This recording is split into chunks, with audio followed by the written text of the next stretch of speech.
start the stream. Oh.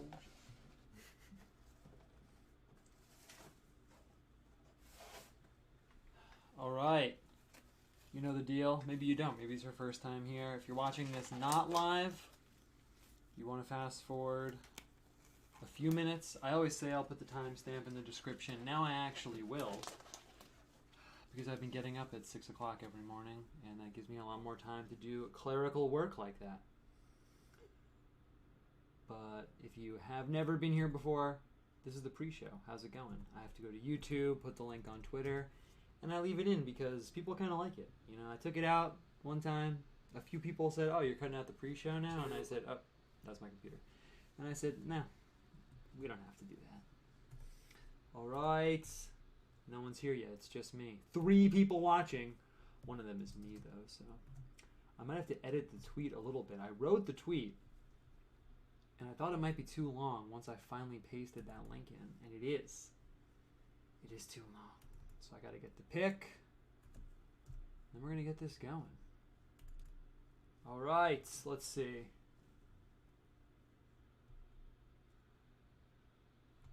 I'm going to cut out all the unnecessary words in the tweet. I have to get rid of 6 characters. This is the tweeting art that all Twitter users understand. And you have to go through and figure out how to get rid of some characters. I'm taking out the brackets here. Those are unnecessary.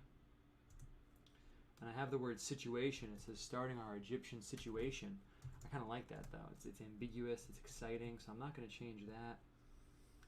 We discuss. Not going to lie. I'm trying to make a lunch. Oh, I wrote through. I'm going to put come through. People can deal with that. Oh, and I need the TV emoji. Otherwise, it's been a pretty chill week. I'm actually doing really well, honestly, because like I just said before anyone was here, I'm waking up at like 6 o'clock in the morning every day, and it's really such a game changer. Yo, people in the chat. What's up? Oh, I can't put the emoji in because the tweet has exactly the number of characters. It's okay.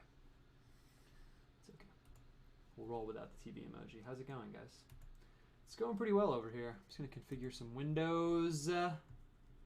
Get it going. I think the lighting situation is the best it's been. You probably can't tell because you have no frame of reference. It's just a white screen. But there used to be, there's a rabbit outside my house right now. It's freaking huge. Wow. That's a huge rabbit. Sorry, you can't see it, so it's not very exciting for you, but in case you want the real window into my life. You know, kind of a funny story. I think I posted it on Twitter one time, but when I was in Bulgaria, I saw literally the biggest rabbits I've ever seen in my life. It was insane. And it was so insane that at the time even I was like, okay, I have to remember how crazy this is because I'm going to go back to America and people are going to tell me this is like mythical, like I was drunk or something and didn't remember, but their heads, see my hands, their heads were literally like this big, these rabbits.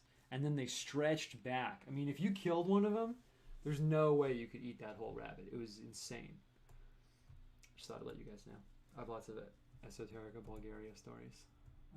Okay. Got the windows up. It's 7, but I kind of started a minute later than I wanted to, so we'll hang for a second. Get the paints together, and we'll get it going. But how's it going with you guys? How's it going with you guys? What's going down in the chat right now? Bell Gang, what up? The pre-show is kind of, someone said, the pre-show is kind of like watching a talk show and the camera does a big move and you see the set and the crew standing around with the studio audience. That's really funny. Like your Break the Rules stream, it was good. Gonna go on again? Yeah, that was interesting, man. Oh, yo, Spoon of Salty said, Jordi River, your name reminds me of the spirit science guy. Yeah, that's true. That is his name, isn't it? I think his name is Jordan River, though. That's funny you know about that. We should talk about him sometime. Anyway, though, yeah, the Break the Rules stream. Yeah, that was cool, man. It was cool.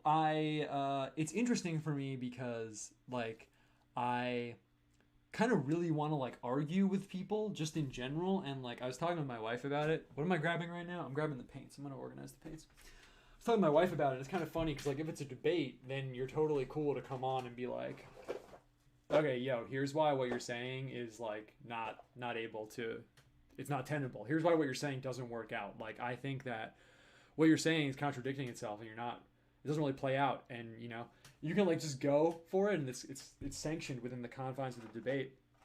But when it's not a debate, then, you know, you kind of just feel like a dick a little bit, I guess. You know, so it's kind of like, I didn't really know how to play it so much. Like, I don't know if everyone watched the stream. Of course, everyone didn't watch it. I mean, it was crazy long. But yeah, I was like, you know, I kind of feel like a jerk, like trying to pin someone down and like argue with them, and like it's very ambiguous. Not in a bad way. I'm not like critiquing the format or anything. It's like, you know, anything. Like you go talk with people anywhere, and it's like, I also feel like because of my like nature in a way, maybe because of the way I think, and because not that I'm intelligent, but the way I think is very like systems oriented, that like I feel like it's very hard for me to find the line between like, yeah, here's why I like disagree with what you're saying, we're all chilling out, it's totally cool, versus like, oh my god, I got a knife out, I'm like, oh, here's why what you're saying is wrong, like trying to corner the person. I'm like, I can't really, it's really hard for me to find the middle ground sometimes, you know. My one of my wife's friends called us, and we were talking about, you know, atheism and all this stuff, and she was like, you know, it's funny, like, you should talk to my boyfriend, because he's a really, like, scientific, like, atheist person. I would love to hear you guys, like, hash it out, you know? And I was like, yeah, I'm down, but it's like, a lot of people can't differentiate, you know, when it's, like, a philosophical thing versus, like, an argument, if you know what I'm saying, but anyway, no, it was cool, man. And also, I am going to go back on, actually. I am going to go back on. What I'm going to do is I'm just going to pop into one, but they're doing one about psychedelics. So there, that's fun because, like, you know, also, like, with the last stream, like, again, I'm not critiquing it. I had, like, a really good time. I'm just, like, casually talking with you about it. You know, I was, like, the guest, I guess, so that also makes it interesting because I almost feel like it puts me in, like, a privileged position almost. Like, if I'm like, oh, well, here's why what you're saying is, like, total bullshit. If the show... Oh, I lost my G rating. Damn, sorry. You know, and then if it's like, oh, here's what you're saying is like totally like wrong, sorry. It's like kind of like an unfair grounding, I guess. You know, if it's like, oh, well, the show's about me and like here's why you're wrong. But they're doing this one about psychedelics, and I'm just gonna go on, and then it's a little better because I'm kind of just gonna pop in at some point and be like, yo, I'm kind of here to provide like an antagonistic perspective. And if anyone wants to like argue with me, they can, and then I'll probably just leave after that. But I'm looking forward to that, honestly, because yeah, I'm literally just gonna pop in like an hour or 90 minutes in and be like, yeah, I don't think psychedelics are good actually. And it's funny because last time he did it, the guy, what's his name, Lev, he was cool. He had this guy on, and the guy's username was DMT Quest. We didn't get to talk, but I was like, wow. So it's kind of gonna be interesting how that conversation goes, you know. Anyway, though, it was cool. I like the, you know, I wish there was like a blood sports kind of thing still going on. I don't know if they still do blood sports, but like, it's kind of like where I'm at. I mean, I don't really want to go start stuff with someone. It doesn't really suit my like nature as like happy-go-lucky painter guy. Like, I'm not going to go and seek someone out and be like, yo, get in an argument with me. But if someone comes to me, I mean, that's like kind of ideal, right? Anyway, though, we'll hang for like one more minute, and then I'll pull the trigger. We'll get this thing going. What else is going on with me? Otherwise, I've just been getting up early, like I said, and it's such a game changer. It's insane. It's really, like, radically changed my life. You know, I get up early, but I woke up at 5 a.m. the other day, and I got so much done. And then I thought, 5's a little early. I would get up at, like, 4:30 or something, but I have this, like, I don't want to make it sound, like, super dramatic, but I have this, like, medical thing, and it's not like I'm dying or something. But it's like if I stress my body in that way, like, you know, if I get like a few hours of sleep, I can like feel it, you know? So I was like, all right, I'm not going to start getting up at 5, but I'll start getting up at 6. I would love to see you in some type of blood sports argument. I didn't know the Break the Rules format was so long. Was not ready for that, LOL. Yeah. It's also interesting too, because like running the show, you know, this will be the last like meta note, and then we'll kick into the actual show. But it's also something that I've kind of, you know, doing the whole show has been really interesting because I've always kind of used this as like an experiment with how my vibe and nature intersects with video, you know, and it's a lot less controlled. You know, you guys use Twitter, most of you probably do. So if I'm on Twitter, it's hyper controlled. I see what I'm writing, I post it, it's like maximum level of controlled. With the art output, it gets a little different because it's more personal, you could say, and there's images and people can kind of read their context into them. But then in video, it's like that whole screen is like stripped away. And I've had a really interesting time working with that. You know, at first I was really cautious about kind of letting too much of myself out there. like when Corona first started, I did a few like really long streams where I was going through like Tibetan art and stuff like that. And it was really cool, but then at the end of the week, I was like, damn, I put like 5 hours of video out. Like, what? It's crazy. So I stopped doing that. And yeah, I have a really interesting vibe with like the long video format. For me, it's like I'm a lot more trained, I guess you could say, to be pointed because of my background. So I'm not saying it's bad, but like my training in terms of like presentation and stuff has always been like, we have 15 minutes. These people don't care. We're going to hit them with this info. Get in, get out. We got to be snappy and make them pay attention, you know. So I'm not saying one way or the other is bad. You know, people have different video vibes, but it's just been interesting for me. Working with that. You know, like with the show. Even when the show was 2 hours, people ask me to make it 2 hours again. And we did the 2-hour stream last week. But even that, I'm like, that's a really long time. It's like I'm asking someone to like watch a movie, basically. Flattering that anyone would do that. But, anyway, anything else we should talk about before we pull the trigger? Looking around the studio, I got some dope stuff coming down the pipeline. Maybe at the end of the show I'll talk about it, but I ordered some test prints for something, and I'm really excited. I got boxes here, a rosary and angel prints going out. Got some new paint, but that's about it, man. That's about it. All right, it's time. It's very casual pre-show. Never know what the pre-show is going to be like. It's time. Are you ready for it? We are pulling that trigger right about now.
Bam.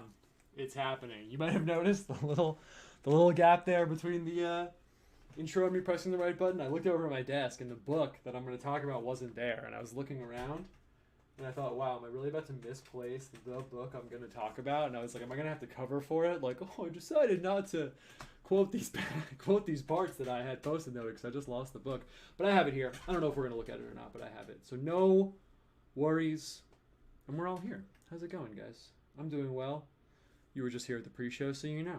I'm doing pretty great, honestly, and I kind of want to just jump right in because we're starting a new thing this week. We're starting 10 minutes late, but you know, that's the live feel. It's like live TV, but cooler. So I'm just going to jump right in case it's your first time here. Intro music, Painted Worlds. The band's called Painted Worlds, painting show. He's got a new album coming out. I guess you could say I did the album art. You'll see when it happens, but that's cool. And otherwise, format of the show. First half, I got some stuff I want to talk about. Second half, we're going to make a picture based on the vibe we discuss, and that's when I kind of hang out in the chat also and see what people are saying. But for now, it is time. I'm scrolling down to the slideshow. Did I put the mic in? Yeah, I did. All right, let's do this right now. So, I just want to jump in because I have something that I want to discuss with you guys that I've been thinking about for a while, and we're going to do it right now. So, do I need to intro it? I guess we'll just kind of pull the trigger. So the format of the show has been evolving, and I have the idea of jumping off from different texts and things like that, but just so you guys know what I'm thinking, you know, I don't really feel the need to do like a history lesson or, you know, just a straight kind of recap of texts. You know, if you're interested in something, you can check it out, or if we talk about something, you can go check it out, you know. There's no point in me like scanning the Wikipedia article and then making like a presentation based on it, right, of something I've read. But I think what we're always going to do is kind of jump off from the text and see, what it informs us about other things. So I'm not going to say this every time, but you're pretty much always going to be getting my thoughts jumping off from a text or something like that. So with that being said, let's do it. So we got our man here, Clement of Alexandria, looking out into the Alexandrian landscape at night with the bird, with the palm tree. It's very aesthetic, but say goodbye because we are moving on from our man Clement of Alexandria, but we are staying in the same place. We are still in Egypt. And we're doing some older Egyptian texts right now, actually the most ancient ones. That's what we're going to talk about this week. And if you were here for Clement of Alexandria, you may remember there was a chapter wherein he wrote about why he was writing about Greek philosophy and wanted to justify this endeavor to the people around him. I think before we jump in to the Egyptian stuff, I should take 30 seconds and make a similar note. Last week, someone asked me in the chat while we were painting, I mentioned the Egyptian Book of the Dead, and someone asked me, are Christians allowed to read the Egyptian Book of the Dead? Isn't it magical spells and things like that? And while I have a rule about not telling anyone what they're allowed to do, I'm not a spiritual advisor, I'm just weird ideas, art, internet guy, I thought I would mention one aspect of why we're going to poke into this right now and also next week. So when we covered Clement of Alexandria's chapters about Moses, we talked about Moses getting educated in the high arts and religion of Egypt. So on the one hand, it's just interesting because theoretically Moses would have learned about the stuff we're going to look at or something like it, or something in that realm in general. So it's some insight into the backdrop of what's going on there. If the person who wrote the first 5 books of the Old Testament had something of this nature as part of their education, or even if it was just floating around him as part of the religious backdrop of Egypt, maybe going into it a little bit can give us some more insight into that aspect of Moses and scripture in general. Egypt is also one of the main settings of the Bible, Old Testament and New Testament, and the few texts we're going to look at, in my opinion, are a really good window into what I'd call the long arc of Egyptian religion, going from the start of the civilization all the way forward. So that makes it worthwhile to look at, in my opinion. People go to Egypt in the Old Testament, Jesus goes to Egypt, so having a better understanding of what's going on there might give us some insight into the wider scene. Last thing, like I said, this isn't going to be like a recap Egyptian mythology thing or history of Egypt thing. It's more like a meta look at what the texts show us about the mindset and larger theological and spiritual framework of Egypt and their civilization. I just thought I'd mention that, as my point isn't to give you, like I said, a book report on Egypt or Egyptian myth like Horus and Osiris. You can look into that if you want. I have a little bit of a larger angle of what the writing itself shows us about Egypt and the Egyptian mindset and their relationship to language itself and ideas in general that fit in with art, symbolism, mysticism, the whole theme of the show, the whole reason why we're all here. Okay, let's do it. So we're starting with something called the pyramid text. What are they? Well, as the name implies, these are the texts that are written inside the pyramids. More specifically, pyramids at the necropolis in Memphis and a few other pyramids. The text we have is usually things that come from like the 5th or 6th dynasty, so pretty early on in Egyptian history. It's kind of interesting. You've probably seen photos of the pyramids and seen photos of hieroglyphs in them, but most people never think, oh, I wonder what that says. But you can actually read it. It's collected. That's called the pyramid texts, and that's what we're going to look at. In case people don't know, we associate Egypt with the pyramids, obviously, but just keep in mind as we're going through this, some of you know this already, some of you may not, the main pyramids were built crazy early in Egyptian civilization, and then Egypt goes on for a really long time after that. So within Egyptian civilization itself, you have people to whom the pyramids themselves were ancient. This is really cool, in my opinion, to keep in mind, because as we start looking at other Egyptian stuff too, it's like an ancient civilization to us, but eventually within that ancient civilization, the Egyptians themselves are seeing their own civilization as ancient. So it's like a meta nesting where we're looking at an ancient civilization that itself contains its own ancient iteration of itself. You probably heard some facts people pass around, like Cleopatra's closer to us than to the earliest building of the pyramids and things like that. I actually didn't research if that is true, but the spirit of that is true. They're really, really, really old compared to the later Egyptian stuff. That's way more so the case than other civilizations, in case that's not obvious.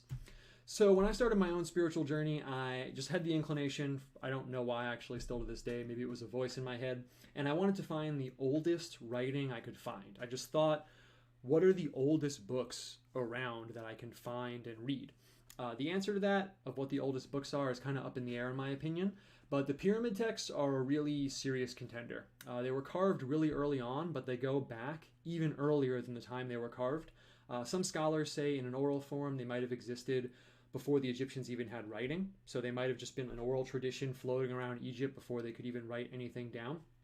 And we know this because they reference a lot of stuff that happened before the pyramids, like Egyptians burying dead people in the sand or political things that happened. And they actually even reference writing itself becoming popular. So we know that they're certified pretty old. So when I first picked this up, I was like, oh, pyramid text, Egypt, this is awesome, man. I'm down. This is going to be really tight. And I opened it up, and it's really hard to read and get information out of. That's kind of what we're going to talk about right now. But I'm just going to read, I just chose some literally random passages, and I'm just going to read a few of them just so you get an idea of what I mean before we go forward. So you can imagine me, hit the bookstore, I'm all excited, I got home with my pyramid textbook, and I open it up, and it says, to say, I give to thee thy head, I fasten for thee thy head to thy bones. To say, I give to him his eyes, that he may be satisfied, offering of food and drink. To say, Geb has given to thee thine eyes, that thou mayest be satisfied. Eye of Horus, 1 jar of water. To say, Thoth, he has given his head to him, a pitcher of water. To say, he has caused it to be brought to him, 1 drink of water. I'm like, okay. So we jump forward a little bit. I have come in search of thee, I am Horus. I have pressed for thee thy mouth, I am thy son, thy beloved. I have opened for thee thy mouth. He is the defender of his mother when she weeps for him, the defender of her who is united with him. So I'm like, okay, I'm just going to read a few more random ones. Thy heart belonged to thee, Osiris. Thy legs belong to thee, Osiris. Thine arms belong to thee, Osiris. The heart of Pharaoh belongs to himself. His legs belong to himself. His arms belong to himself. I'm like, okay, let's find one more. Let's find one more. I didn't even choose these because they're intentionally weird. I'm just giving you an example of what it's like. I just opened to random pages before, to be honest with you. But there's the start of passages. I'm not jumping into something that's already going on. To say, oh, raise thyself up, Pharaoh.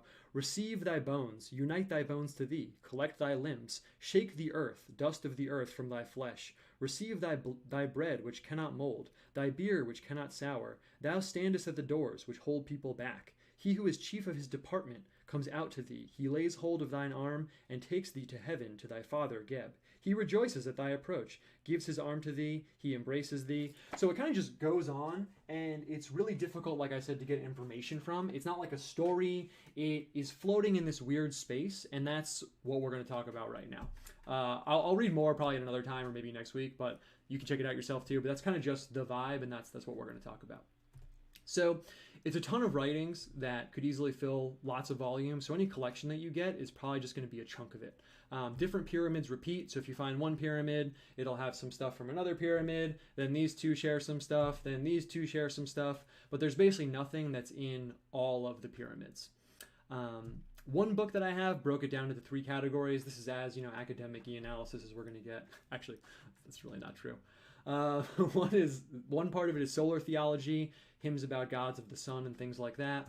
Another one is religion and myths of Osiris, and the other part of it is Egyptian unification, talking about the unification of Upper and Lower Egypt. I flipped through a few lists, and to give you an idea of the topics that I remember when I was reading through it and noted, I think it could be broken down more like this.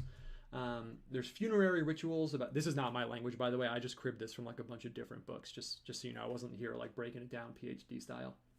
It's funerary rituals about offerings with the goal of the bodily resurrection of the dead pharaoh, so stuff to make the pharaoh get resurrected. Magical things to ward away bad things. Those things could be spiritual situations like eating dirt and drinking dirty water, or they could be evil forces. Just general worship, stuff about the gods.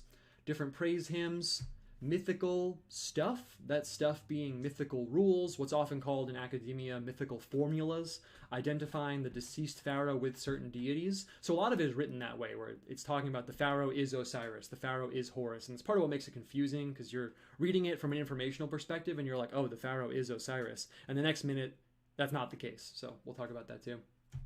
prayers and petitions for the king, and things about the greatness and power of the dead pharaoh in heaven.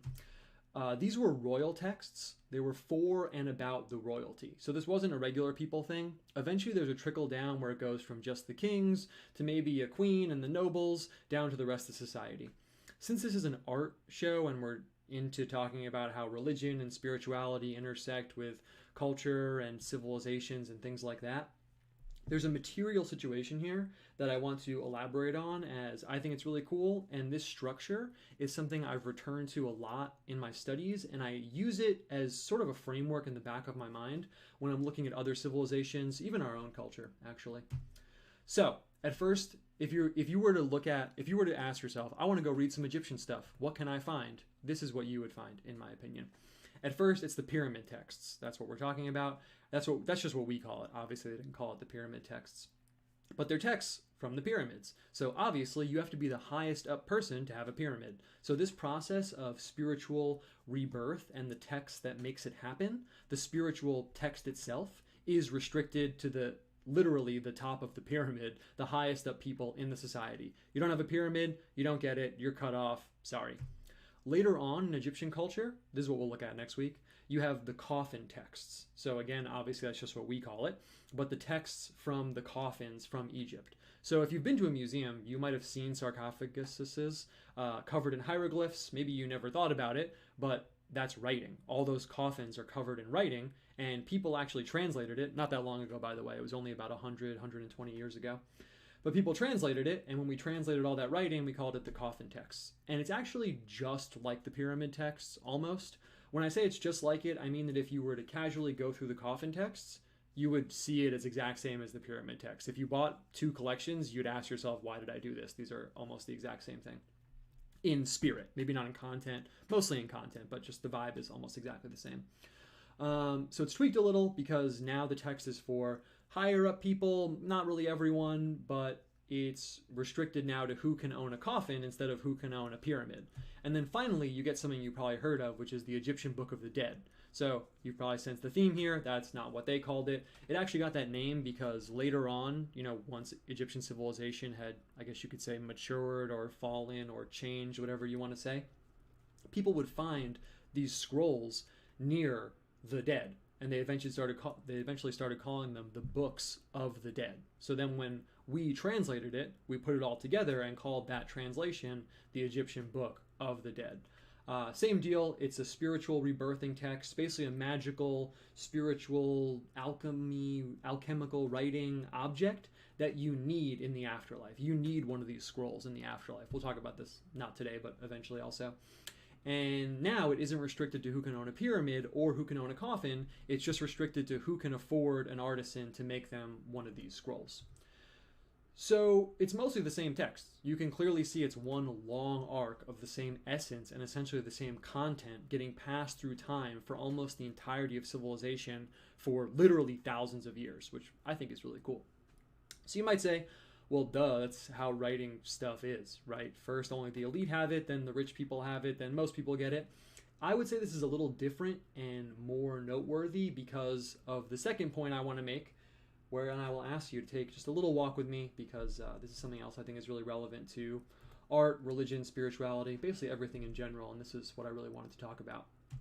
So, this guy's hat is supposed to be yellow, by the way. I didn't get to color it, but it's a Tibetan Lama. It's a loving portrait. I wanted to get his wacky nature. It's a guy named Anakarika Govinda, and little side note, I didn't think I'd talk about this, but when this guy died, he was hysterically laughing in front of a room full of people. He collapsed on the floor and started hysterically laughing, and then he died. I think that's really cool, even if I'm not part of the same religion as him. So a long time ago, I read a book by this guy. It's a Buddhist Lama. His name's Anakarika Govinda. And he was explaining mantras in the book that's kind of like a set of sacred syllables that you say over and over when you're meditating. Or, it's kind of an oversimplification, but we don't have 2 hours to unpack all that. And he was explaining mantras and these words and the function of them in Tibetan religion, and he framed it in this way that I really took away with me even after I stopped identifying with all that stuff. And he was explaining it in terms of how words functioned throughout human civilization and how that function changed. What he said, which I think is true, is that language itself words probably used to be these almost magical things. Not that they literally used to have some supraphysical power that they lost, like saying a word and a fireball comes out of your hand or something, but that words have this almost magical, reality-altering potential that must have been so much more obvious and potent thousands of years ago. There's a theme in mythology, ancient religion, and esoterica, not only about words' power, but specifically that knowing something's name gives you power over it. This is trickled down into our culture in a fairy tale you guys might know. It's called Rumpelstiltskin, where this maiden has no power over this weird impy creature, Rumpelstiltskin, until she learns his name, and then he can't do anything to her because her knowing his name gives her this power over him. This illustrates the idea that names have power, but words in general have a special power also. They are often how we interact with things we can't see. So if you can't see something, you'll often give it a word, and that's your symbolic way of interacting with it. They're part of how we paint our picture of the world, and most people today, I would say, almost live in a world entirely made of words. Words have always had this special relationship to controlling how we think and what we think is possible, and to dig in and alter those words, or to make new words or change the words we use for something, is almost a reality-altering activity. Subjectively, it is a reality-altering activity for the individual person. Today, we use words for all kinds of things. You can buy a dryer and it's covered in words. You go to the grocery store, it's covered in words. It's easy to overlook how powerful words are for that reason. At the same time, it's also easy to imagine how thousands of years ago, words themselves would have been way more powerful, or I guess I would say more overtly powerful. It's not hard to imagine a so-called primitive person at a time when language was forming or more fluid or developing, if you subscribe to that model of time and history, to live in this world where words were still overtly and undeniably these strange, reality-altering sounds that felt like magic. In my opinion, this almost magical, reality-altering power of words still casts some shadows into our time. The idea of spells is like this. They're words, but not words as informational content. They're words as tools to alter reality. You can say, well, spells aren't real. That's like a philosophical or theological question we could go into. But the point of the idea is that the point of this is that the idea of them is intuitive to us. Deep down, the idea of words as changing reality still exists somewhere inside of us. So let's imagine a little spectrum. On the one hand, we have words as not informational. So we have words as not carrying info, just as reality-altering things, like abracadabra or sacred words from different religions, where their meaning isn't what's important, it's the function that they serve. Then on the other end of the spectrum, we have words that are purely informational, just straight up carriers of information, like directions. Turn right here, go down here. The purpose of those words is purely to carry information. I think amen is a really good illustration of this idea I'm trying to get at, because you might know what it means, especially if you're here. You might be that kind of person, intellectual or studious, or you just looked into it. But most people don't know what it means. And if you ask people what the word amen means, they don't really know. They know its function. They know what it does, not what it means. So it's over here on the left of the spectrum. It's a word that just functions. It doesn't give you information. It's not telling you something. It does something in and of itself. And if you've ever been to a public prayer, or maybe even just at the dinner table, if you don't say amen at the end of a prayer, sometimes it feels weird. And if you imagine replacing it with an informational word from the right side of the spectrum, it sounds ridiculous. Like imagine praying with a bunch of people and you end up saying, yeah, and we thank you, Father, for this day and for being together and this meal and our home. Okay, we're done. People would laugh at you. It sounds ridiculous because we're accustomed to ending a prayer with one of those action words. The word seals up the prayer and says, okay, we're done here. It's a doing something word, not an information carrying word.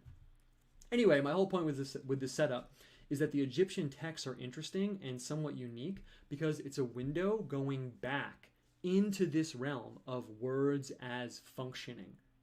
They are a magical reality-altering tool that bleeds up like a gradient into our time, and they're kind of informational, like what I just read. Like, yeah, it's information, but that's not really the point. So for me, the Egyptian text, but especially the pyramid text, the first one, but they're all kind of the same, to be honest with you.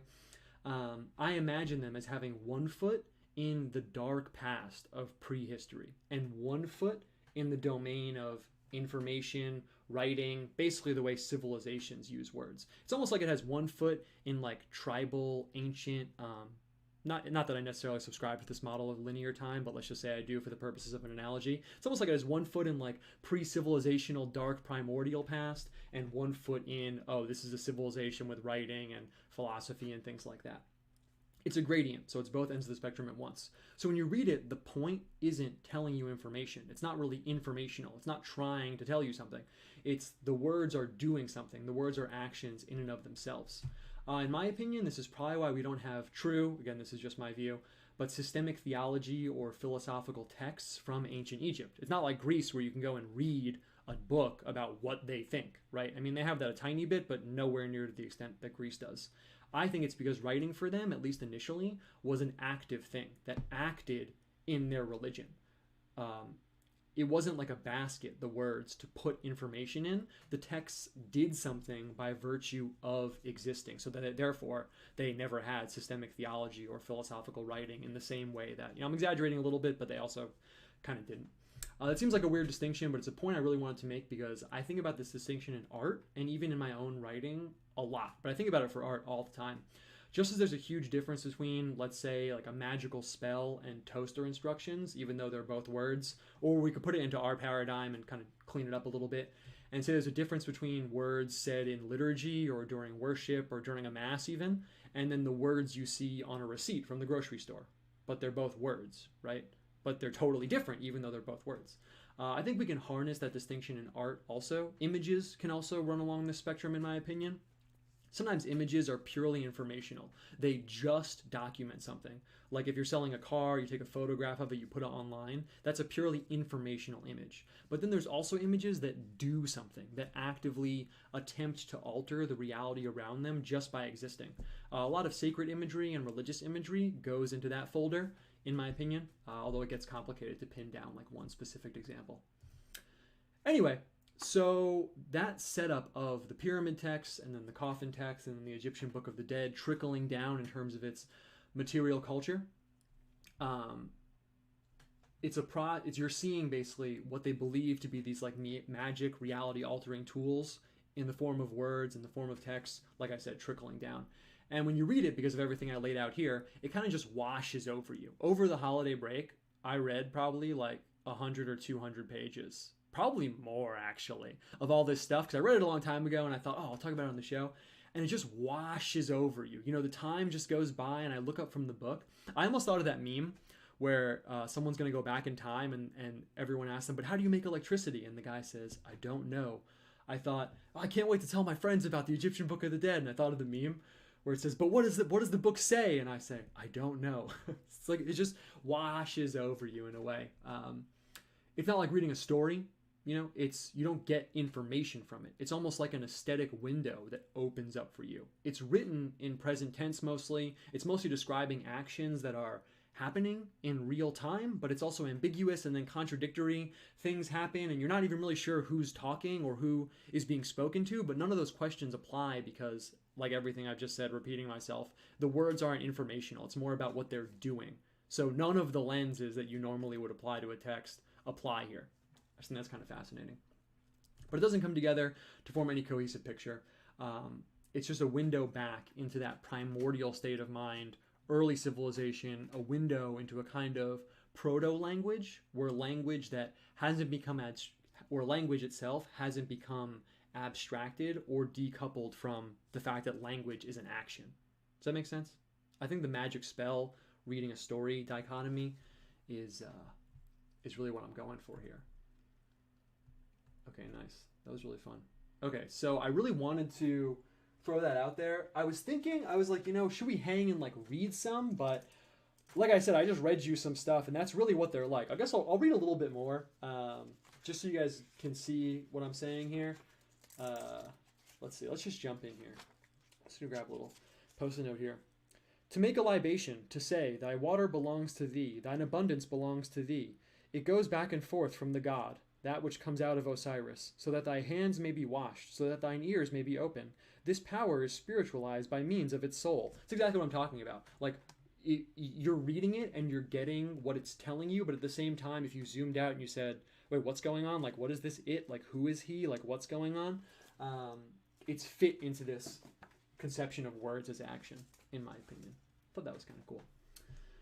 All right. That was the coverage of the pyramid text. Next week, we're going to hit the coffin text, and I'll make some like selections to read out. But honestly, I just kind of wanted to talk about them through like a meta lens. If you want to go read them, you can. But I thought the sort of meta view of like what they represent to me and like the idea they carry to me was more interesting than just spending like 20 minutes reading through them. All right, let's hit the chat, and then we'll start painting. Wasn't the scroll Mormonism was founded on?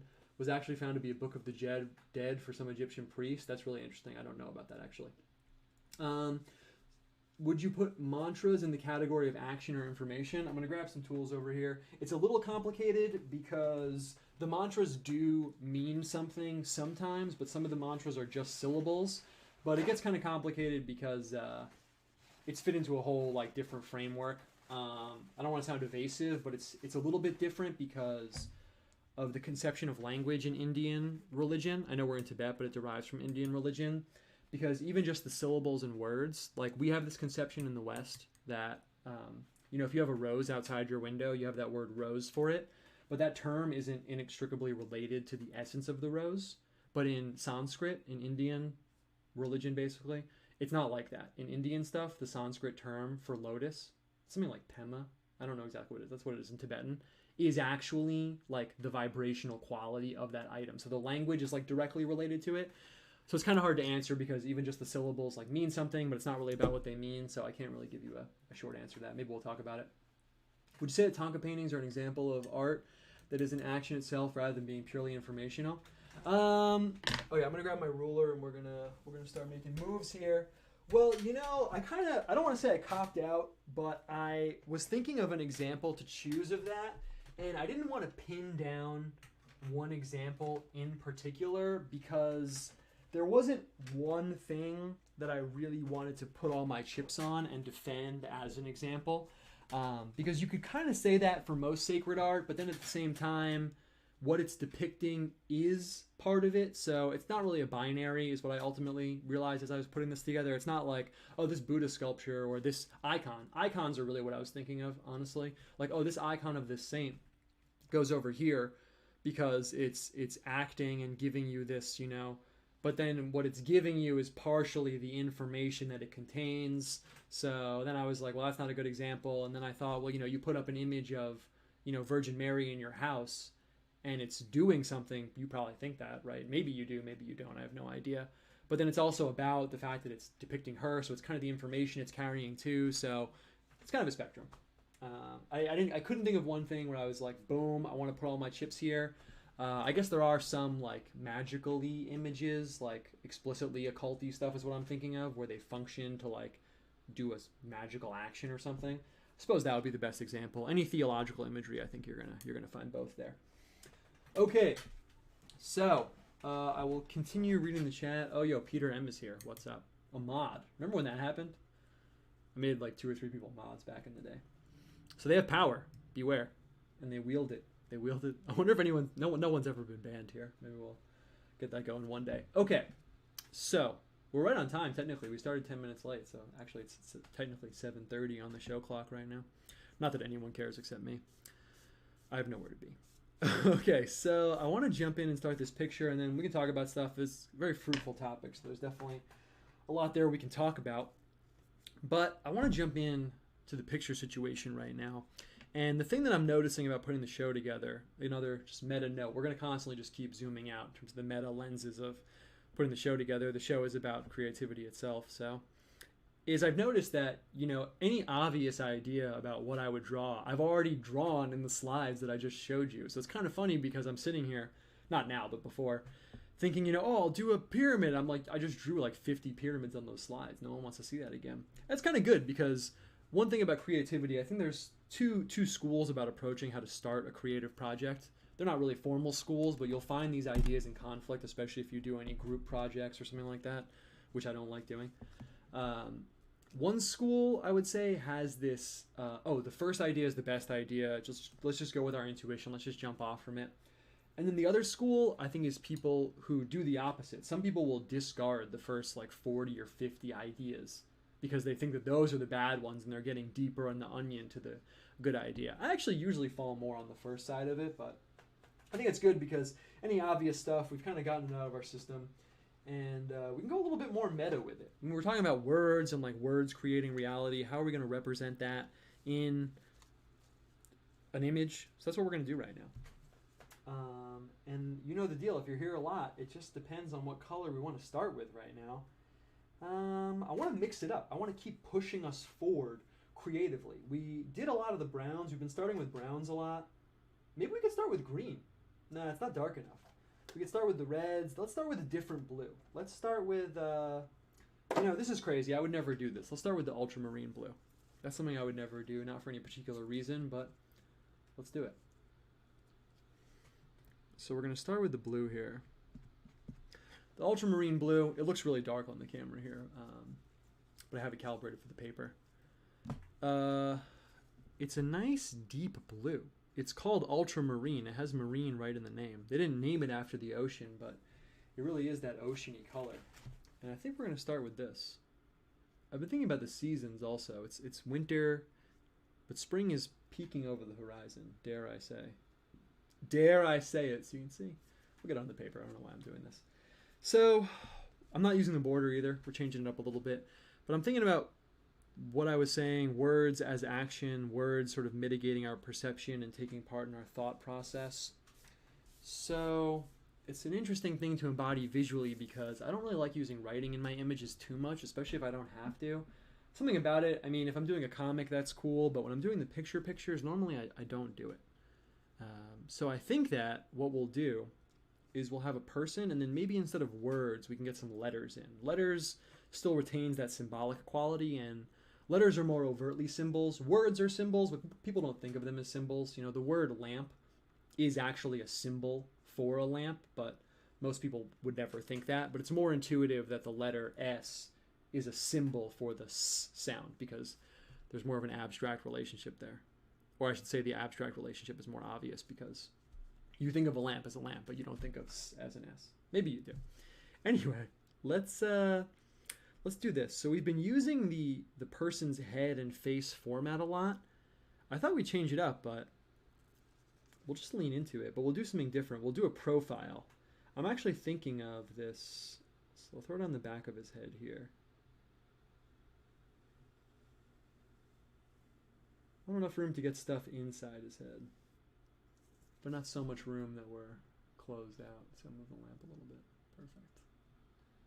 Okay, perfect. And I'm thinking about this picture. It's actually an engraving from, maybe it's from Germany. And in this picture, it was someone mapping out thought patterns. It was a man's head. I never do side profile like this, but you know, we're here to try some new things together. I could do the same thing every week and it would look great, but why not change it up? And in this picture, it's a man's profile like this. And you can see these things like poking into and out of his head, and he's thinking, and things are coming out of his mouth and stuff. So I think that's kind of what I'm going to try and land on a little bit. It's not Egyptian, but like I said, I want to take a little bit of a wider lens. I could paint like a Vulcan or something, but you know. It's kind of obvious. I might as well go a little bit deeper. So I'm just going to paint in the guy's profile here. And I'll throw down his shoulders. I'm also doing that so I know where it ends on the camera, so I know how much room I have. Perfect. And we'll come down here. For men, I like to give them that kind of powerful shoulder. And I thought we'd lean into the brushy nature of it, but I actually don't really like how that looks, so I'm going to start getting the watery flow in. That's what we'll do. We'll just pull the blue down. Part of what's nice about ultramarine is that it's so deep and dark. Pull this down a little bit over here. Perfect. And as usual, I could be using a bigger brush, but I'm not. So we'll just kind of give this guy this blue shirt, and I suspect what we'll end up doing is we'll come back and we'll put some stuff over it. Like maybe we have a letter and it's like connected to his heart or something like that. We'll see how it goes. I'm going to throw down some darker paint. Let's do this one a little bit looser than we normally do. Let's just kind of go for it. Let's get those dark colors in here. I often think not to make it like Tibetan episode, but I did study with a Tibetan painter, and while they're painting, he said that when they're making lines, sometimes they talk to themselves and they say, this line is not straight, not curved, not straight, not curved. Like when they're doing cloud lines, because they don't want to think straight curve, but they want it to, you know, play with it a little bit. And sometimes I think about things being loose but not sloppy. It's my like own little mantra. You can loosen it up a little bit, but you can still maintain that kind of like professional. Professional is not really the right word. Let's give this some texture. Let's just go for it. I'm gonna come in here. You know, I don't know if it's a painting hack or a painting secret or anything, but the texture paper towels give you is actually really good. Sounds like a joke, but it's actually really good. We'll let this dry and then we'll come back down here. So let's see. We got a dot here, but it's not a big deal. We'll use it for something. So we're definitely going to need to get his like brain in here somehow, but I want to mix it up a little bit. And since I'm trying to dry away this little dot, I'm going to wet the paper and I'm going to try and throw his brain in fuzzy style. It's sort of perfect in a way. I haven't done this before on the show. So I'm just going to wet the paper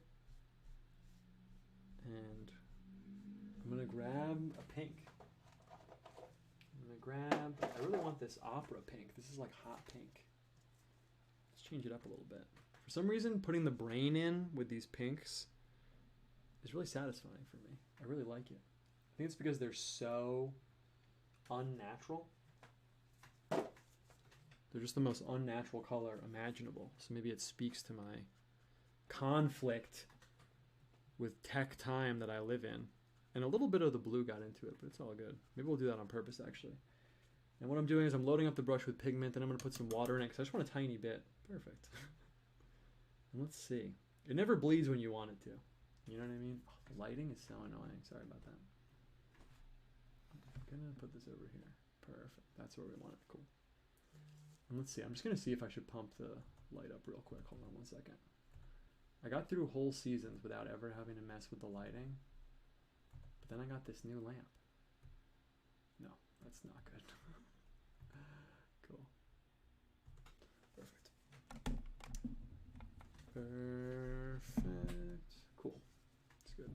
You know, it's funny. We talk about tech and art and stuff like that.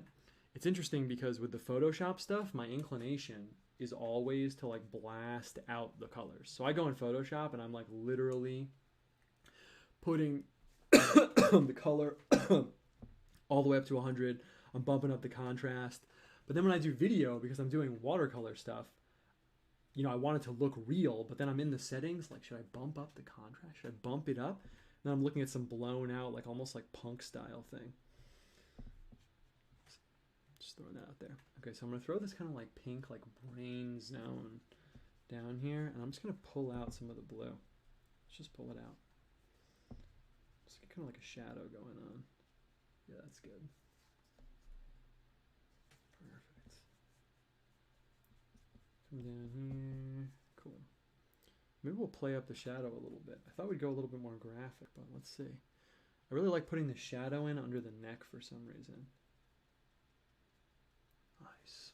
It's tight. And there's usually a place, you know, we're always talking about overtly spiritual stuff, but the creativity does dovetail with it. That was kind of the impetus for the show.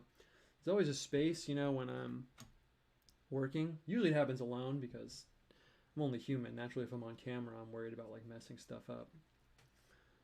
But sometimes there's a space where you puncture into it and you're like, okay, now I'm not really sure what's going to happen. And I just kind of reached it when I started getting this more like realistic-y shading space over here. So it's kind of interesting. I feel like there is some like spiritual equivalent for that. Sometimes you're doing something in real life and then you hit this space and you're like, okay, I just entered a little bit of the chaos zone where I'm not entirely sure how this is going to play out. But there's something about that. There's something about that that's like compelling, you know. Okay, so I got this brain up here, and I'm going to push the colors. I saw somewhere in the chat, I think it was Isidore said, instead of a brain, there could be like a dark orb. Is the audio quiet? I can turn it up. Oh, I'm also in my room, and I always forget that I'm like talking. Is this better? Let's see. Perfect. I turned the gain up. Boom. All right, cool. I'm also in my room, and I always, you know, you're by yourself, so you naturally start talking at a lower volume. So I'm going to throw down this darker red-violet color. And maybe we will get like a dark zone in his brain. Okay, actually I'm just going to, cool. A little bit of the blue. Makes this kind of like darker purple. Perfect. Looks quiet to me, sounds better now. Cool. Yeah, so we'll just kind of get this like, almost like mutant-y purple. These magentas always feel kind of like sour to me. I'm not a synesthetic person, but they always have a little bit of like a sour quality. Cool. And we'll come back to that a little bit. And we're supposed to be thinking about letters, words as action and stuff. So I think I'm going to hit that in two ways. One, I'm going to throw down a letter outside here. Maybe I'll put it right above his head. You know, there's also a whole nother aspect of this that we didn't touch that's been interesting to me, which is, you know, the logos and the word and the way that functions. I don't really have like a philosophical breakdown of that on my mind right now, but I do think it's interesting. There's just something intriguing about that I haven't been able to put my finger on exactly. Like I've literally been laying in my bed some nights and I'm laying there staring at the ceiling. So cliche. And I'm like, logos is the word, words, the word, scripture is made of words, you know, Alpha and Omega, and we think via words, and Christ is like the ultimate word. He's like the divine, you know, and I'm like turning over these like weird ideas in my brain. Not weird ideas, but you know, I have been thinking about that. I just feel like, you know, it's all often where we get to with the deeper stuff, frankly, that's in my head, because I'm not like breaking it down, but I am like, isn't there something here? There's something just interesting about it, and I can't like exactly shine a light on it perfectly. But there's something about that. Maybe something in the Egyptian text as we're looking into it will illuminate something there. I was also thinking about, since I was looking at these walls of hieroglyphs, I'm going to put this kind of like orb up here. Maybe we'll do the whole thing in this pink and purple. It actually looks pretty cool. I was thinking also about scripture and just like the nature of scripture. I guess it's been like looking at things from a meta perspective week in the studio. But I was thinking about, you know, I posted about Helvetica, which is a really sort of modern font that's used in the design world. And I was like, oh, it'd be really funny if someone made a Bible in this font. And after I posted that, I was thinking, you know, I'm so attached to the form of scripture that I physically am used to. You know, it looks old intentionally. It has that King Jamesy feel. Even if you get a totally different Bible, it still has that kind of 1600s-y serif fonts. Those are fonts with like the doodads on the side. And I was thinking, you know, it's so interesting. The material nature of how these words are conveyed to me affects my perception of them so much, but maybe it would be worthwhile to strip that away a little bit. You know, maybe I shouldn't be identifying with the physical manifestation of the words so much because I'm such an aesthetic person. Maybe it's more about, obviously it's more about the informational content, you know? And I thought about how much it would affect my perception of it if, you know, like the pyramid texts, if scripture was carved into a wall. Like if I rolled up on a wall somewhere, like it'd have to be a massive wall, obviously. And like the Bible was carved into that wall or something, like how much that would change my view of it. And it's so interesting because in a way, the form that we receive the words in should be more arbitrary, right? It should be more arbitrary. It's not like I should think about the book of John and the book of John, the Gospel of John, and that I should be identifying it with the font that the designer used or something in the book. You know, it's so interesting. But at the same time, you can't escape that. I don't think you can escape that in any way. I mean, what would I do?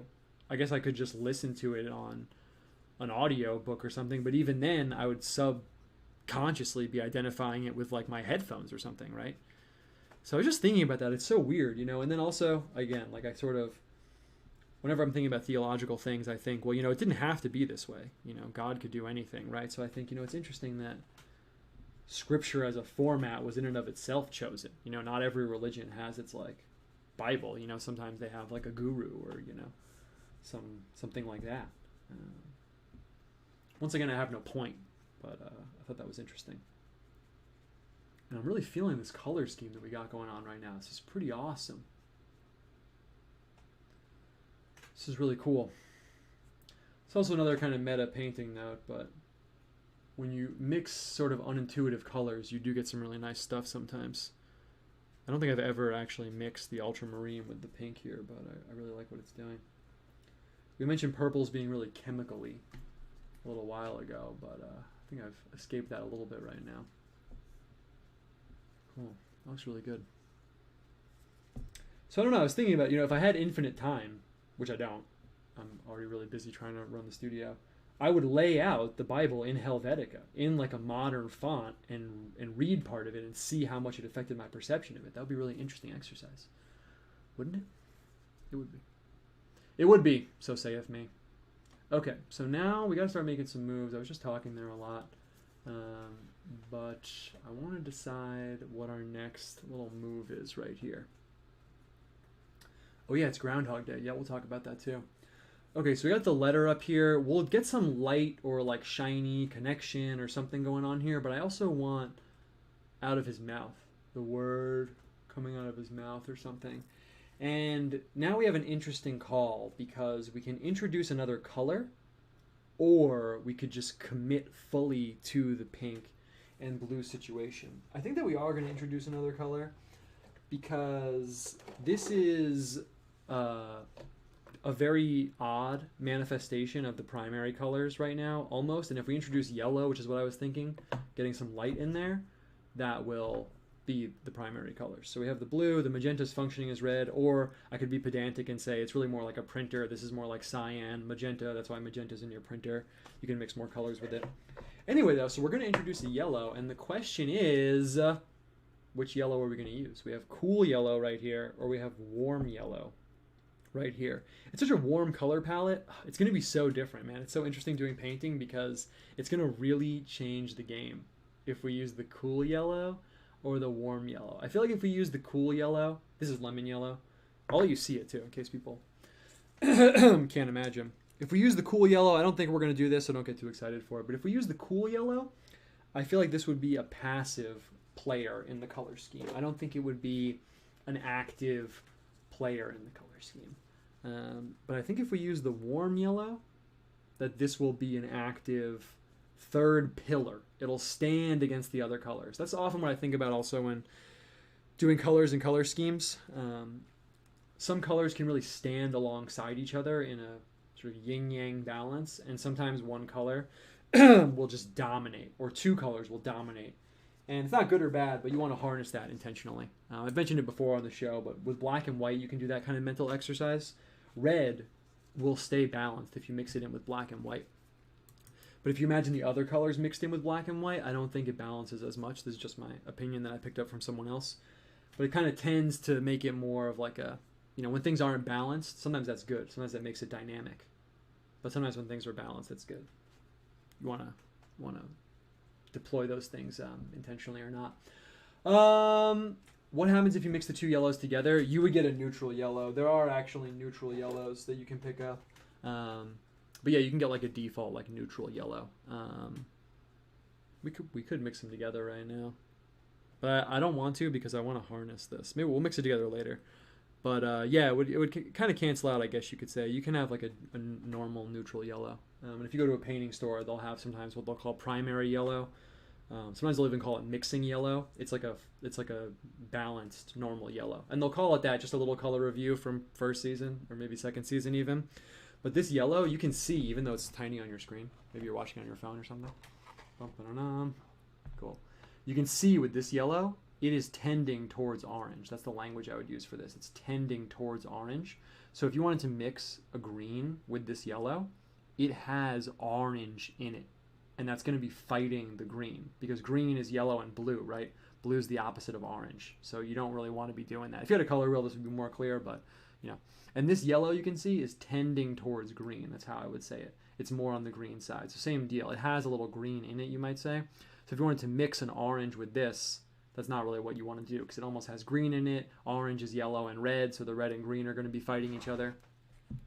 That's the kind of thing you want to be thinking about when you're mixing colors. In fact, some people, when they saw this, would say it's orange probably. Let's just mix them. Why not? Some people would say that's orange, though. But they're wrong. They're just wrong. I'm just kidding. All right, so I'm going to throw down like a light coming out of this guy's mouth. because we're going to have like the word as like this principle coming out of his mouth, and I think we'll just go for it. I might not even paint in the mouth because I like that he has no personality. When you put eyes or a mouth on something, it gives it personhood. You'll notice that if you're painting animals a lot. If you paint a cow or something, for example, and you don't give it eyes, it's an archetypal cow. But if you give it eyes, then it becomes a particular cow and it has a personality. Okay, that looks tight. That looks good. Perfect. Okay, and I'm going to just come in here, and I'm actually very interested to see how the yellow interacts with the other colors, which obviously is on deck to happen right now. Someone said, any thoughts on Groundhog Day? Yeah, Groundhog Day is awesome, dude. How trad can you get? I've never been to a Groundhog Day celebration. Obviously, I think it's cool, though. I think that within a particular framework, those connections to... I actually don't know how old Groundhog Day is, but it feels old. That's kind of the point, I guess, right? But within a particular framework, I think those connections to weird, somewhat obviously... I don't want to use the word irrational, but let's just say I did. You know, some connection to that I think is good for a culture in a way. I think it's nice. Okay, and we're going to come in here. I just want this light in here. There we go. It's perfect. It's literally perfect. And let's see how the yellow interacts with the pink. Some of the pink already has some blue in it, but it's okay. I'm just going to grab it, and I'm going to bring some of it down here. And it's going to give us sort of like a weird orange, I guess. I expected that because, you know, like I said, it's the cyan, magenta, yellow thing, but it's still interesting to see. And I should have wet the paper first, but I didn't. So let's see how much I can get this to, like, fuzz out a little bit. It's coming over here. Yeah, it'll dry better than it looks right now. But yeah, I think Groundhog Day is tight. I mean, it's kind of like divinatory, right? It literally is like a form of like animal divination. Let's see. I'm just going to grab some more of this pink in here. Can we get some red? Normally we don't push the colors so hard, but let's see what happens if we do. Then I'm almost wondering if we get this blue in here, it'll start to gray up a little bit. But sometimes that's interesting. Let's see. Maybe it's like the darkness or something around them that he's like illuminating with his word. Let's see. And then there's also an interesting relationship to words and speaking, you know, within a Christian framework, right? Because we have like the preacher archetype. Even if you're not Protestant or something, you know, you go to Mass and there's the liturgy, right? You know, there's something unique about that, like spoken thing. There's some power to it inherently. I think it has to do with like speaking as like an action principle, but I don't know. I really want to go back to church, honestly. I don't know if you guys are going to church being cooler than me, but I haven't been going because of the social situation. But I really want to go back. I was going to a cool church before I got locked up. Yeah, this looks cool. I'm kind of feeling like dirty feel here. I don't know if you guys are, but I'm feeling the dirty energy we got going on. I'm liking it. And we'll paint over this a little bit, maybe. I don't know. I want to keep the like irrational flow that we have going on. Let's see. Get this purple in here. So you get some interesting colors. Let's see. I like this like outside world thing we have going on. Perfect. If I had a bigger brush, I could really do what I'm trying to do. I have bigger brushes right here next to me, but I thought I'd just commit. Something about the scrubby is the right word. Something about that scrubby feel is interesting, right? Let's see. Let's get some red back in here. Really, this is almost the setup that's in your printer. It's almost like CMYK right here. And I did pick up some CMYK paints more recently because I thought it would be cool. I thought it would change up my color game. You know, I've been using the same palette for so long, and I'm very accustomed to it. You know, I can break out these colors and mix like the exact color I want. But sometimes you want to mix it up a little bit. Man, I'm actually really feeling this texture that we have going on right now. It's kind of cool. It's kind of cool. Okay, I'm going to come up here at the top. Let's get some glow going on around this this letter up here. Use the A. A is like a subtle alpha thing. Not alpha as in like social dynamics, but alpha as in like scripture. It's like a tie-in. Could put the omega in, but then it's like overt, you know. Might as well keep it subtle.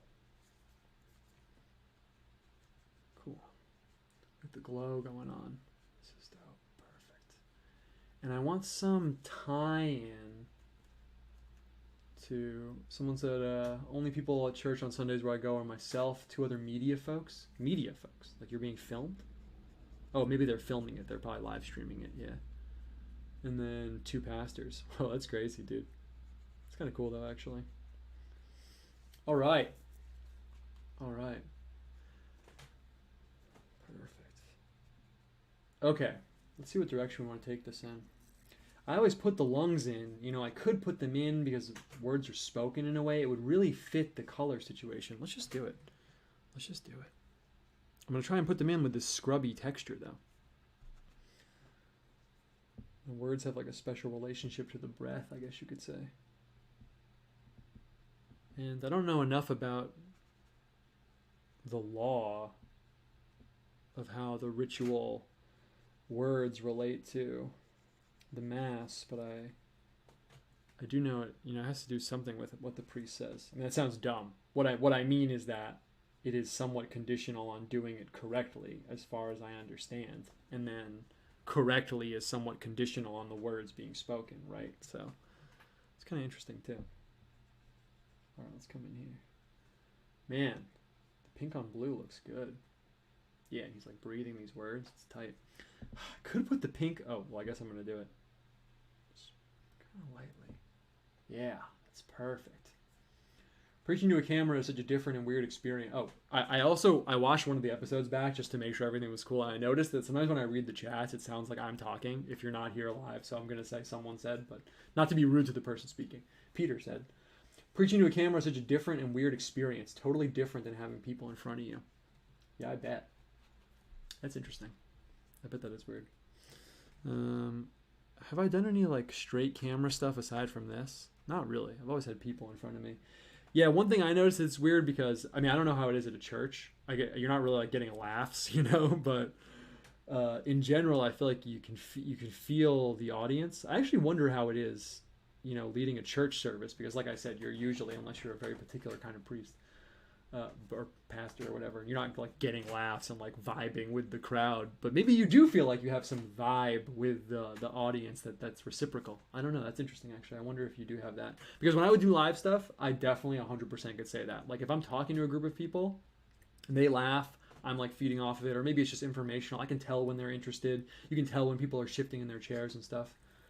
So I've definitely noticed that 100%. Okay. Okay. Man, this is looking really tight. Technically we're at an hour right now, but we'll probably go like 5-10 minutes over, you know, who cares?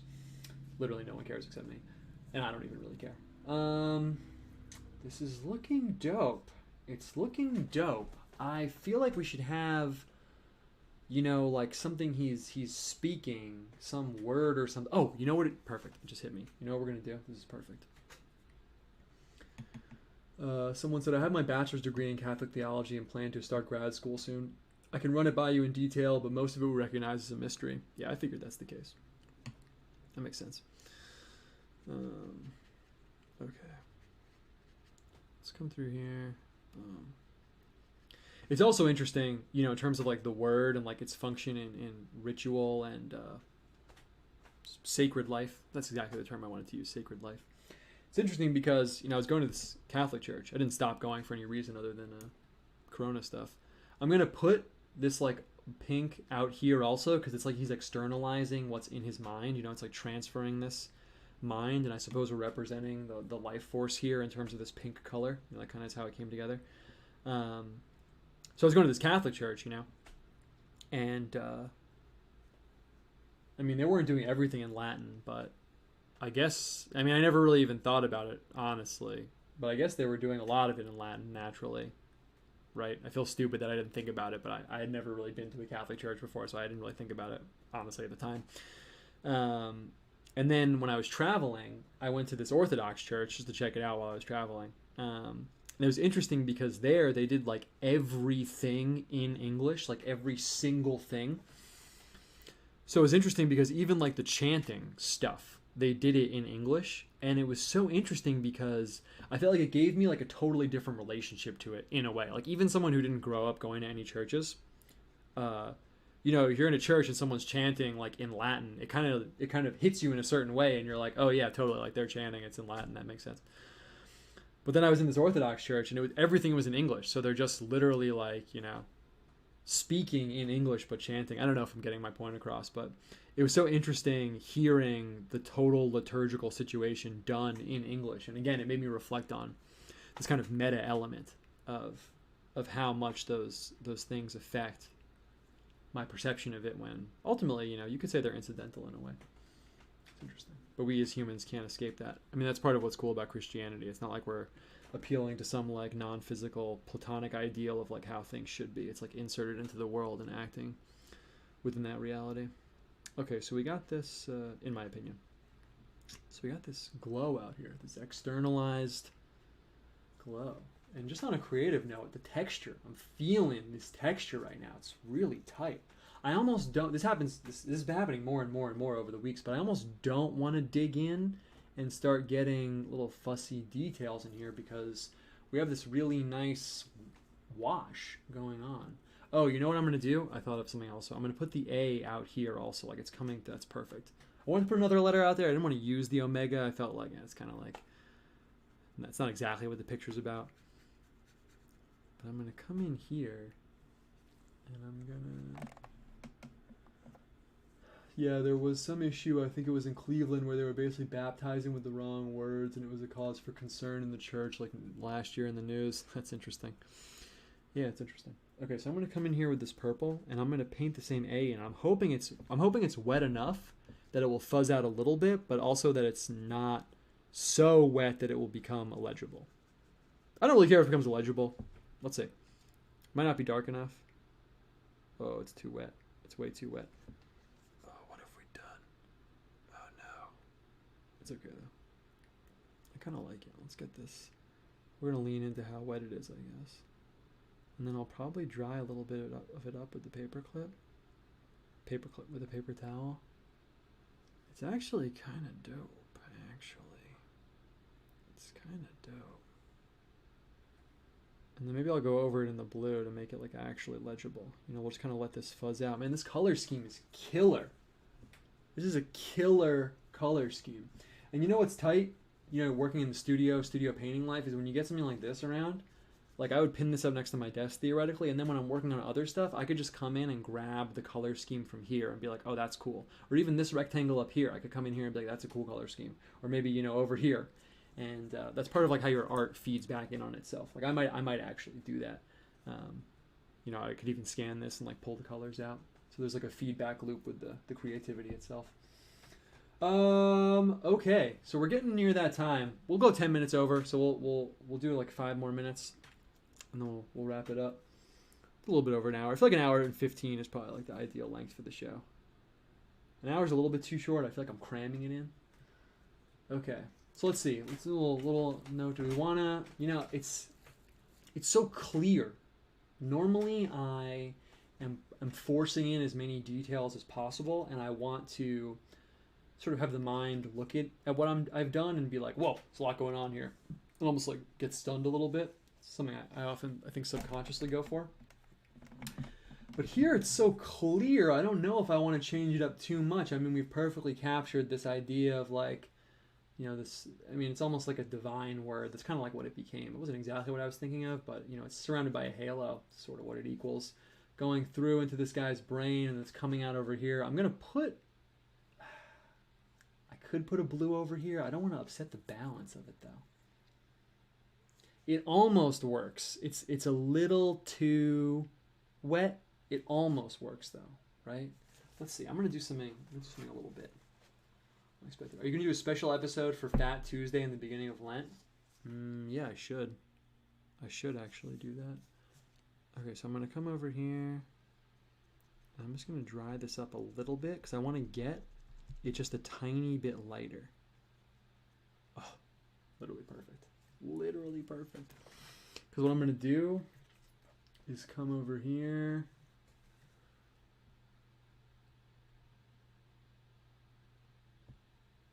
Okay. Yeah, someone said just do whatever you want with the time. There's no reason to pretend it's like, you didn't say this, but there's no reason to pretend it's like broadcast TV. Like, gotta fit it in the 22 minutes, yeah. But yeah, I feel like a little bit over an hour is good. But yeah, I also do like that I can do whatever I want. Okay, so I'm going to come in with the purple. I thought the blue would be too dark.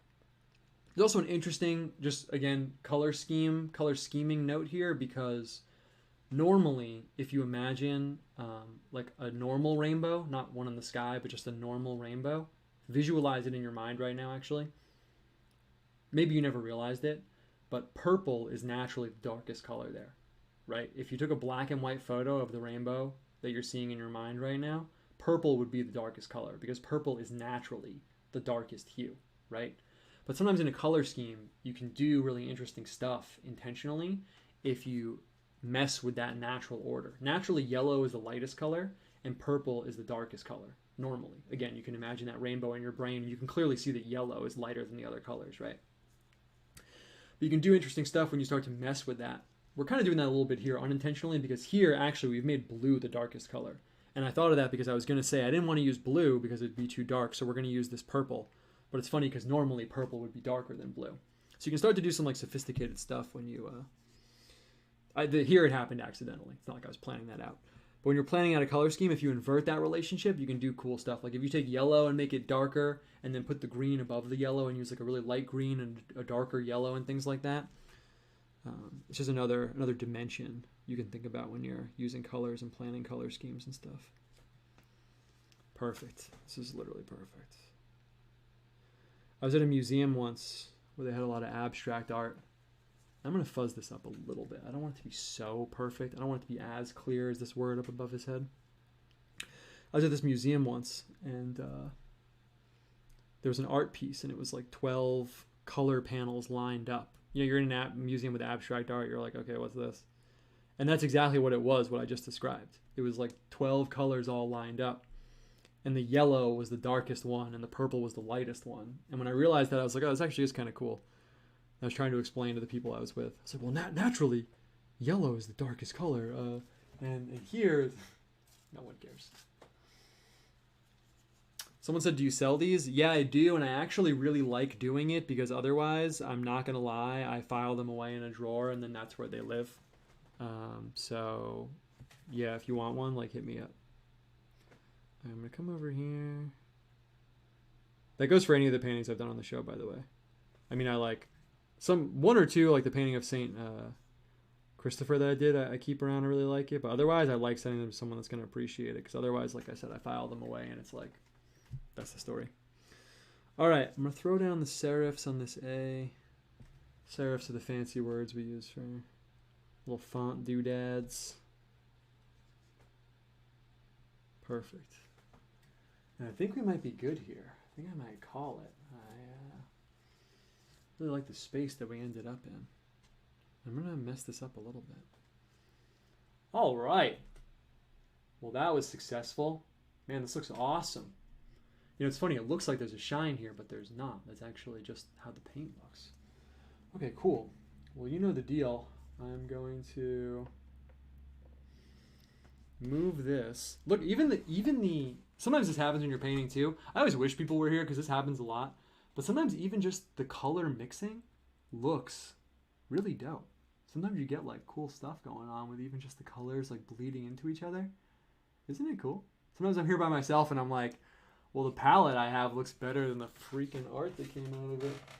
I should just frame that up. Okay. I'm gonna move this over here. Move something. Look, I'm literally always hitting the books. Literally all day. Okay, so I'm moving the things around because this is also something, you know, I like giving notes about doing creative stuff also because I want to pressure you guys into also doing it. But you got to clear the visual space. You can't really, you know, when everything's so cluttered, even just now, even though we have this shine here that I'm going to get rid of, you know, it looks so much, you can see it. You can actually see the picture. When there's all this other stuff going on, you can't really see it. Nice, I'm bringing the light way down. Man, this looks dope. I'm looking at it on the computer, so I'm seeing what you're seeing actually also. Okay, cool. Cool. All right, so you know the deal. At the end, I always feel like I need to recap, but you were just here, so I don't need to recap. I was watching a debate And this guy kept saying, like, okay, I want to recap what's happened so far. And the other person was like, why are you going to recap? It was Jay Dyer. It's like, why are you going to recap? We have all been here. And I was like, oh, that's literally me on the painting show. Okay.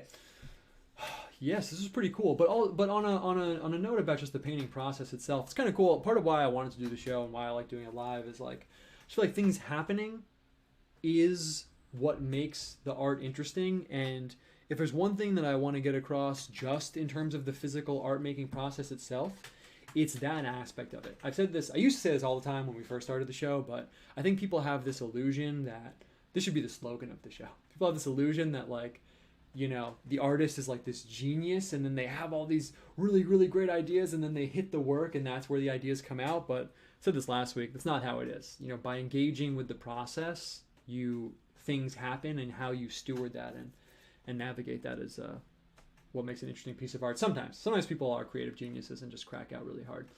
Both things happen. And then you can imagine also, having watched this, transitioning to digital is really difficult because it's so controlled that you can't really lean into the physical nature of the materials. Like even just over here, these places where the paint kind of dried in this weird way and like fuzzed out. I put the camera, whoa, moved the camera. Sorry. If you're watching this in VR, it's probably a little difficult for you. But even just the texture and stuff like that is really tight. We'll leave it right. Oh my God. Imagine the camera fell and you saw my whole studio. Wouldn't be the worst thing in the world. Okay, cool. So I guess we're going to wrap it up. We didn't really hit the pyramid text itself. We kind of just talked about it, but that's the plan for the next like week or two. I'm not going to hit the same book twice. Sometimes I will, but not this week. So I'm thinking next week we'll hit the coffin texts. And same deal, I'm not going to like sit here and read them to you. I got some interesting stuff I want to talk about it.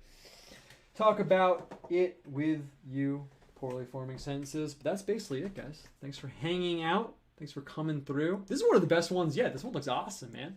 I got some new tools too. I'm thinking about mixing up the tool situation. So maybe we'll think about doing that next week. Or maybe it's just the palette. Maybe we just need to flex the palette and keep the color situation moving there. But we'll see.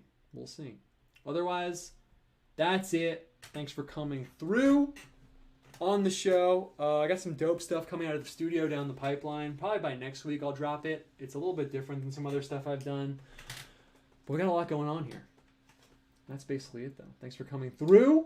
Thank you for doing the spiritual work that I'm sure that you're doing, that we're all doing together on this strange journey. And for now, we go back. We leave the oasis and go back to the spiritual chessboard on which we are pawns. I will see you guys on the internet where we hang out. I'm going to make an outro. There's going to be an outro eventually, but not now. So I'll catch you guys later.